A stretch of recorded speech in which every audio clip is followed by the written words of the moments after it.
తెలంగాణలో మనకు గురువు జయశంకర్ సార్ అయితే సీఎం రేవంత్కు పక్క రాష్ట్ర సీఎం గురువు అని విమర్శించారు కేటీఆర్. అందుకే ఏపీ సీఎం ఏది చెప్తే అది చేయడమే రేవంత్ పని అని మండిపడ్డారు. ఇప్పటి వరకు జై తెలంగాణ అనని వ్యక్తి రాష్ట్రానికి సీఎంగా ఉన్నాడని, జీవితంలో జై తెలంగాణ అనని వాళ్లే మేధావులు అని రేవంత్ చెప్తున్నారని దుయ్యబట్టారు కేటీఆర్. పుస్తకాలు ముంగట కొట్టి చెప్పేది అయ్యా నేను చెప్తలేను, ఎకానమిస్టులు చెప్తున్నారు, చూడండి నేర్చుకోండి, తెలంగాణ సమృద్ధిగా ఉన్న రాష్ట్రం అని చెప్పేది. ఇవాళ మొత్తం నిజంగా చెప్పాలంటే సమృద్ధిగా ఉన్న రాష్ట్రమే ఇది. నీళ్లు, నిధులు, నియామకాలు అన్నీ పుష్కలంగా ఉన్న రాష్ట్రం. నీళ్లు పుష్కలంగా ఉన్నాయి, కానీ పాలమూరు పంపు లాంచ్ చేయడు ముఖ్యమంత్రి, కన్నెపల్లి పంపు లాంచ్ చేయడు. ఎందుకు? మనకేమో గురువు జయశంకర్ గారు, ఆయనకేమో గురువు పక్క రాష్ట్ర ముఖ్యమంత్రి. పక్క రాష్ట్ర ముఖ్యమంత్రి గారు ఏం చెప్తే ఆయనకు అంత వాడడం తప్ప ఆయనకు ఇంకోటి తెలియదు. ఈ ముఖ్యమంత్రి గారికి తెలంగాణ ప్రయోజనాలు కానీ కనీసం జై తెలంగాణ అనడానికి కూడా మనసొప్పది ముఖ్యమంత్రికి. అట్లాంటి దౌర్భాగ్య పరిస్థితి వాళ్ళ తెలంగాణలో ఉండడం అనేది మనకెంతో బాధాకరం. రెండవది నిధులు మొత్తం ఢిల్లీకి ఇచ్చి రావడమే కదా.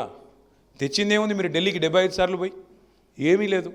పైగా ఇంకా మీదికి భావదారిద్రపు మాటలు, చాలా దిక్కుమాలిన మాటలు, తెలంగాణ దివాలా తీసిన రాష్ట్రం అని చెప్పి దివాలా కోరు మాటలు.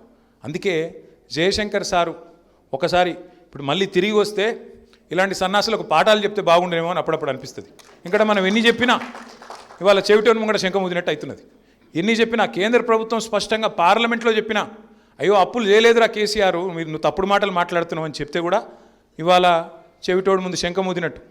3,50,000 కోట్ల అప్పులు కేసీఆర్ దిగిపోయినాడు. మొత్తం కేసీఆర్ ప్రభుత్వం చేసిన అప్పు 2,80,000 కోట్లేరా నాయన అని కేంద్ర ప్రభుత్వం ఆర్బీఐ లెక్కల ఆధారంగా చెప్తే కూడా కాదు 8,15,000, 9 లక్షలు, 12 లక్షలు, నోటికి ఎంత వస్తే అంత సొల్లుపురాను. అందుకే అప్పుడప్పుడు అనిపిస్తుంది ఇట్లాంటి సన్నాసులకు జయశంకర్ సార్ ట్యూషన్ చెప్తే కనీసం సిగ్గు తెచ్చుకుంటుండే కొద్దిగా అని అప్పుడప్పుడు అనిపిస్తుంది. నిన్నగాక మన ముఖ్యమంత్రి అంటాడు తెలంగాణలో అంటే ఇద్దరే మేధావులట. ఒక ఆయనట జైపాల్ రెడ్డి అట, జీవితంలో అయినాడు జై తెలంగాణ అని జైపాల్ రెడ్డి మేధావట. ఇంకొక ఆయన కేశవరావు అట. ఇక గది పరిస్థితి ఇవ్వాలి.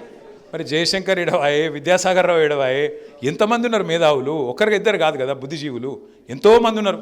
పోనీ మా ఊళ్ళో పేర్లు చెప్పకపోతే అందుకు నీకు మనసు ఒప్పకపోవచ్చు. మరి కోదండరాంకి ఏమైంది? ఆయన నీతోనే ఉన్నాడు కదా, ఆయన పేరైనా చెప్పకపోతే ఇప్పుడు ఆయన చెప్పుకోవట్టే ఏం కావాలి ఇప్పుడు కోదండరాం గారు?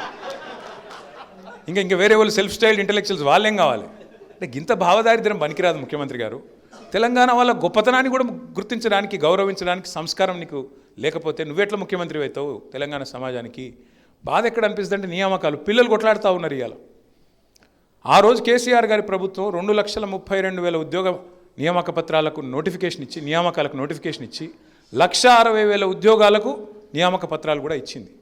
కానీ బదనాం ఎట్లుంటుందంటే ఇవాళ రేపు ప్రపంచం ఎట్ట తయారైందంటే సోషల్ మీడియా వచ్చినాక నిజం కడప దాటే లోపల అబద్ధం అంగిలాగేసుకుని ఊరంతా తిరిగి వస్తుంది.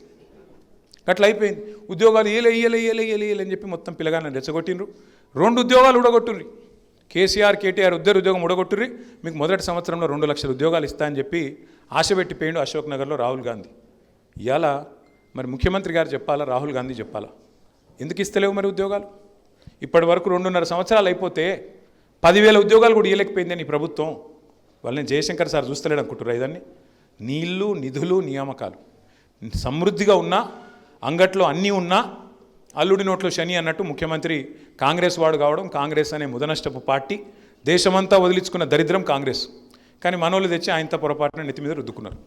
మరి ఆ దరిద్రానికి జయశంకర్ సార్ ఎప్పుడు చెప్పేది కాంగ్రెస్ గురించి, తెలంగాణకు నెంబర్ 1 విలన్, తెలంగాణకు శాశ్వత శత్రువు కాంగ్రెస్ అనే మాట నేనో లేకపోతే ఇంకొకరో చెప్పడం కాదు, జయశంకర్ సార్ నొక్కి వక్కానించేది.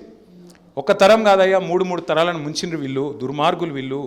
జవహర్లాల్ నెహ్రూ టు సోనియా గాంధీ దుర్మార్గులు, ఈ పార్టీ దుర్మార్గ పార్టీ అని చెప్పి పదే మాకు నూరిపోసింది జయశంకర్ గారు.